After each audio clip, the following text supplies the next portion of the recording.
The Citizens Peace Council believes that the BBL is in accordance with the Constitution. Grace Casin tells us why. The ad hoc committee on the proposed BBL and Citizens Peace Council, led by former Chief Justice Hilario Davide, agreed on 2 amendments on the proposed BBL. These are the removal of the 10% opt-in provision and the unconstitutionality of Article 10, Section 7 of the BBL, saying that the decision of the Sharia High Court will be final and executory. The BBL's provision in Article 10, Section 7 may be seen as being unconstitutional for apparently limiting the jurisdiction of the Supreme Court provided under Section 5, Article 8 of the Constitution. Some of the provision that the group wants to be clarified is the power of the Chief Minister to temporarily take over and control the private business establishment in Bangsamoro in times of disaster.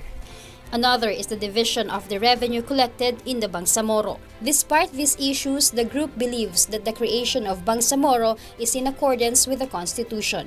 The group also did not see the creation of COA, COMELEC, CHR, Civil Service Commission and Ombudsman in the Bangsamoro will be violating the Constitution. The BBL is structured will show that the powers exercised by the Bangsamoro special bodies are not exclusive powers, but concurrent powers, meant to be exercised in coordinated and complementary manner with the national constitutional bodies.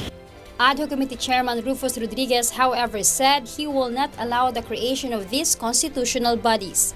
I personally continues with my view as a lawyer that we cannot interfere with the independent commissions, and these are unconstitutional. The BBL cannot be above the Constitution.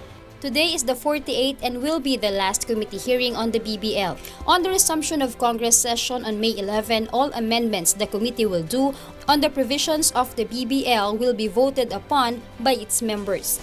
If the amendments will not get enough number of votes, this will be junked by the committee. Ad hoc Committee Chairman Rufus Rodriguez is planning to meet with the MILF to present the proposed amendments. He assures that he will not accept any recommendations from the MILF on the said meeting. Grace Casin reporting for Y News.